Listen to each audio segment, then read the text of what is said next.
अस्सलाम वालेकुम। लास्ट मैंने दो वीडियो बनाई थी कि पंजाब मेडिकल फैकल्टी के जो डिप्लोमे हैं क्या वो एफएससी के बराबर हो चुके हैं। लास्ट में मैंने बताया था कि नहीं हुए। फिर अगला कमेंट्स आया था क्यों नहीं हुए। फिर मैंने वजह बताई थी। वजह उसमें यही थी कि सब्जेक्ट चेंज करेंगे, कोर्स तब्दील करेंगे, मतलब इंग्लिश में कोर्स कर दिया जाएगा। तो एक साथी का कमेंट्स आया मुझे कि चलें ठीक है, मान लेते हैं कि पंजाब मेडिकल फैकल्टी का कोर्स उर्दू में और शार्ट है, क्या फार्मेसी काउंसिल का तो इंग्लिश में है, तो उसके भी 5 सब्जेक्ट हैं। ठीक है, उसकी क्राइटेरिया नहीं है नंबरों का, बाकी तो सब्जेक्ट कंप्लीट पूरे हैं। अगर इसमें नंबरों का एडजस्ट कर लें तो क्या ये भी एफएससी के बराबर हो सकता है या नहीं हो सकता है। तो ये बहुत प्यारा कमेंट्स है आपका। लेकिन एक चीज़ आप माइंड में रखना है, जो इस वक्त बातें चल रही हैं ना, पंजाब मेडिकल फैकल्टी बोर्ड की चल रही हैं, जिनके हैं डिस्पेंसर, लैब, एक्सरे, ओटीटी, इसके अलावा डीपीटी आ जाता है। बाकी जो है फार्मेसी बी कैटेगरी है, ये है फार्मेसी काउंसिल लाहौर का। ये एक अलग अलग बोर्ड है। Punjab medical faculty allied health sciences के कोर्सेज करवाता है और फार्मेसी काउंसिल है, ये बी कैटेगरी कोर्स करवाता है। तो ये एक अलग अलग बोर्ड है।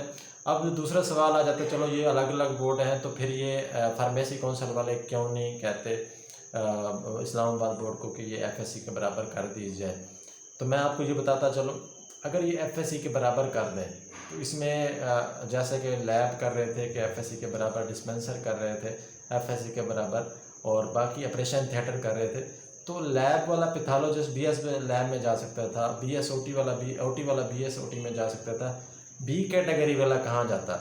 अब आप कहेंगे फार्म डी कर लेता, तो फार्म डी में कैसे जाता। फार्म डी खुद कह रहा है कि बी कैटेगरी को ख़त्म करें, फिर वो अपने कोर्स के साथ कैसे एडजस्ट करता। अगर मान लेते हैं कि ये एफएससी के बराबर कर दी जाए बी कैटेगरी, तो फिर ये फॉर्म डी कर सकते हैं।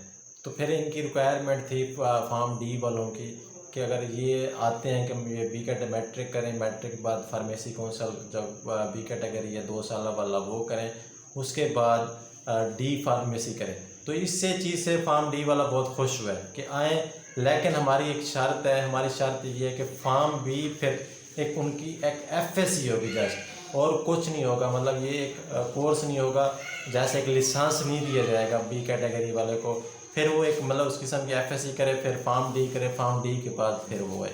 तो ये इस फार्म डी वालों को उन्होंने कहा था, फार्म डी वालों ने कहा था कि आ जाए, मोस्ट वेलकम, हम चलने के लिए तैयार हैं। लेकिन फिर सवाल आ जाता है कि बी कैटेगरी वाले की लाइसेंस कैंसिल हो जाता है, तो फिर ये जो लोग 2 साल का शार्ट कोर्स करना चाह रहे थे फिर वो छोड़ देते। तो इसकी सबसे बड़ी वजह यही चल रही हैं। बाकी अल्लाह देखे क्या बनता है। काफ़ी सारे स्टूडेंट्स के कमेंट्स आते रहते हैं, आहिस्ता आहिस्ता कोशिश करूँगा जवाब देता रहूँ। अब जो एक और कमेंट्स था कि मैं मेडिकल स्टोर बनाना चाहता हूँ तो क्या करूँ। मेरे प्यारे भाई, मेडिकल स्टोर करने के लिए अगर आप मैट्रिक है तो फॉर्म बी फार्मेसी करें, अगर आपकी दूसरा एफएससी है तो फार्म डी करें, बड़े डॉक्टर बन जाएंगे। फिर एक सवाल आता था कि बड़ा को फार्म बी वाला भी मेडिकल स्टोर बना सकता है और फार्म डी वाला भी मेडिकल स्टोर बना सकता है, तो इनमें आपस में क्या फ़र्क है। एक एफएससी के बाद बंदा 5-6 साल पढ़े, यूनिवर्सिटी लेवल पे पढ़े, ख़र्चा करे, उसकी फ़ीसें ज़्यादा होती हैं। दूसरा मैट्रिक के बाद सिस्टम तो सेम ही है, मेडिकल स्टोर बनाना है। नहीं प्यारे भाई, इसकी जो फार्म डी की होती है रिक्वायरमेंट, इसकी लिमिटेड मेडिसिन की होती है, और ये आजकल वो सिस्टम ऐसा कुछ चल रहा है कि इसको दिन ब दिन निशाना बनाया जा रहा है कि इसको ख़त्म करें या इसको अपना असिस्टेंट के तौर पे यूज़ किया जाए, यानी फार्म बी वाला फार्म डी के अंडर काम करे, जैसे डिस्पेंसर एमबीबीएस के नीचे काम करता है। तो उस पर प्रोसेस चल रहा है।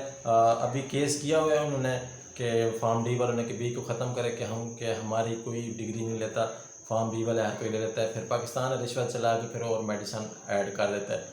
अगर छापा भी बढ़ता है, ड्रग इंस्पेक्टर आता है तो 10-15 हज़ार का जुर्माना लगा जाता है, तो फिर वो सेटअप वही चलाता रहता है।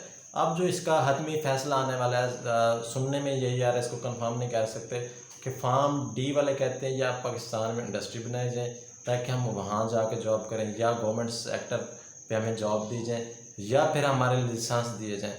अब बातें ये चल रही हैं कि आप लाइसेंस नहीं भेज सकते, फार्म डी वालों को कहेगा, फार्मेसी काउंसिल बोर्ड कहेगा या अदालत कहेगी जहाँ ये केस चल रहा है, वो ये कहेंगे फार्म डी वालों को आप लाइसेंस किसी को ना दें। इसकी रिक्वायरमेंट यही होगी, आप जाके अपना खुद मेडिकल स्टोर बनाएं और अपने अंडर जाके फार्म बी वाले को रखें, किसी और को ना रखें। जैसे ओटी में डॉक्टर जो है ओटीटी वाले को रखता है, लैब में एमएलटी वाले को रखता है, और एक्सरे लेना, सीटी स्कैन एमआरआई वाले को रेडियोलॉजिस्ट रखता है।